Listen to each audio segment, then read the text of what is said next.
India का top order एक बार फिर से फ्लॉप रहा। लेकिन गुरु टीम इंडिया टॉप पर अभी भी बनी हुई है, क्योंकि भाई साहब टीम इंडिया के पास अभी 308 रनों की बढ़त है। अब गुरु अगर आपके पास 308 रनों की बढ़त है, अभी आपकी बैटिंग बाकी है, तो फिर आप टॉप पर तो हैं, फिर आपका जलवा जो है वो जलाल तो रहने वाला है।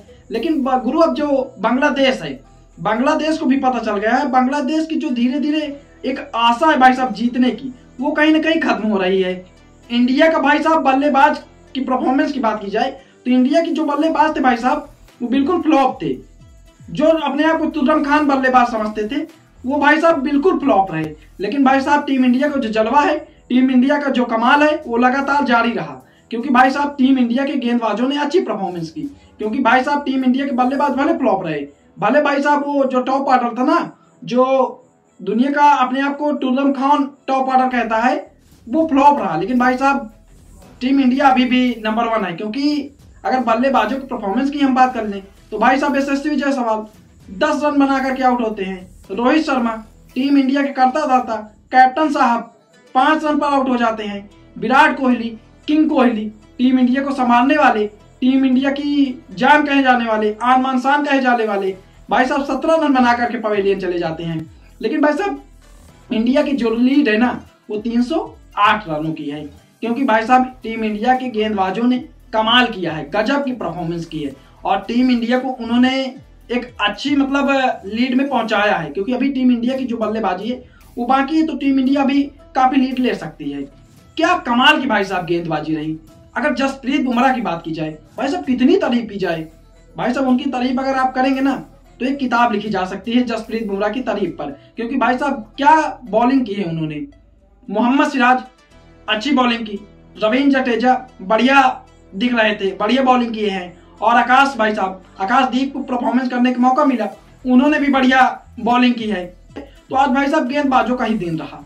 एक दिन के अंदर बांग्लादेश भाई साहब 150 रनों पर आउट हो जाती है, सिर्फ और सिर्फ 150 रन बना पाती है, वो भी 47 ओवर खेलती है। अब भाई साहब वो बांग्लादेश जो पाकिस्तान के सामने जबरदस्त परफॉर्मेंस कर रही थी, पाकिस्तान के सामने उसके बल्लेबाज शतक पे शतक ठोक रहे थे, लेकिन वही टीम इंडिया के सामने फ्लॉप है, टीम इंडिया के सामने जीरो नजर आ रही है। अगर आप भाई साहब देखोगे तो वही बल्लेबाज कोई 2 रन बनाता है, कोई 4 रन बनाता है, गुरु कोई 6 रन बनाता है। और भाई साहब बुमराह की बात की जाए, जसप्रीत बुमराह लाजवाब थी, गजब की बेस्ट परफॉर्मेंस उन्होंने किया।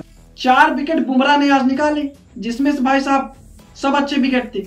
सिराज ने भाई साहब अच्छी परफॉर्मेंस की, आकाशदीप ने अच्छी परफॉर्मेंस की, उनको टीम इंडिया में मौका मिला, उन्होंने अपना बेस्ट करके दिखाया, उन्होंने भी 2 विकेट लिए।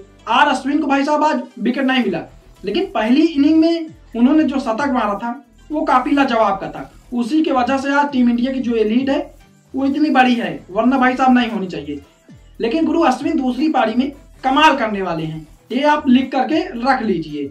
अब भाई साहब जडेजा भी भाई, जड्डू साहब भी अच्छे थे, उन्होंने 2 विकेट निकाले, जिसका ये असर रहा टीम इंडिया के गेंदबाजों की बॉलिंग का कि भाई साहब टीम इंडिया इस मैच को लीड कर रही है। इस मैच में टीम इंडिया बेस्ट परफॉर्मेंस कर रही है। भाई साहब जब उसके कैप्टन साहब फ्लॉप रहे, बांग्लादेश के सामने न जाने रोहित शर्मा को क्या हो जाता है। क्योंकि भाई साहब 2024 का जो रोहित शर्मा का सीजन है क्रिकेट का, काफी अच्छा गया, काफी अच्छी उन्होंने परफॉर्मेंस की। लेकिन भाई साहब काफी अच्छी परफॉर्मेंसेस की, लेकिन भाई साहब जब बांग्लादेश की बारी आती है तो फ्लॉप रहते हैं। अगर यहाँ रोहित शर्मा की 4 इनिंग की बात कर ली जाए बांग्लादेश के सामने, तो भाई साहब किसी में 6 रन, फिर 6 रन, फिर भाई साहब 21 रन, फिर 5 रन बनाते हैं। तो बांग्लादेश के सामने रोहित शर्मा का लगातार संघर्ष भाई साहब जारी है। पर रोहित शर्मा ने 5 रन बनाने के बाद भी आज गुरु एक रिकॉर्ड जरूर उन्होंने अपने नाम कर लिया है, एक रिकॉर्ड जरूर उन्होंने बना लिया है। भाई साहब रोहित शर्मा 2024 में पहले ऐसे कैप्टन बन गए हैं जिन्होंने 1000 रन ठोके हैं। अभी तक 2024 में किसी भी टीम का कोई कैप्टन 1000 रन नहीं बना पाया है। अब गुरु आती है विराट कोहली की बात, विराट कोहली का नंबर आता है, किंग कोहली की बात होनी चाहिए। तो भाई साहब किंग कोहली भी आज फ्लॉप रहे। 6 रन उन्होंने पहली इनिंग बनाए, दूसरी इनिंग में भाई साहब 17 रन पर आउट हो गए। हालांकि आउट नहीं कहा जा सकता है, उनको भाई साहब गलत आउट दिया गया। अब विराट कोहली भी कहाँ खोए थे गुरु, ये भी नहीं देख पता चल रहा था। विराट कोहली आउट नहीं थे, उनको जो आउट दिया गया है भाई उस पर काफी बहस हो रही है, क्योंकि कहा यह जा रहा है कि विराट कोहली आउट नहीं थे।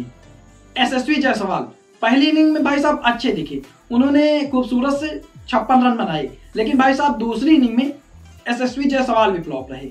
दूसरी इनिंग में यशस्वी जायसवाल 10 रन बना करके पवेलियन चले जाते हैं। लेकिन भाई साहब ऋषभ पंत और शुभमन गिल जिन्होंने अच्छा इंटेंट दिखाया और टीम इंडिया का बढ़िया परफॉर्मेंस उनकी वजह से रहा। पर भाई साहब आज जो चेपॉक का मैदान था उसमें जो जलवा था वो गेंदबाजों का ही था। गेंदबाजों का जलवा चेपॉक के मैदान में चेन्नई में भाई साहब जलाल रहा। 17 विकेट निकले भाई साहब आज, जिसमें से 7 विकेट टीम इंडिया के थे और 10 विकेट बांग्लादेश के थे। और भाई साहब सब जो विकेट थे तेज गेंदबाजों ने निकाला, सब भाई साहब पेसर से नहीं निकाला।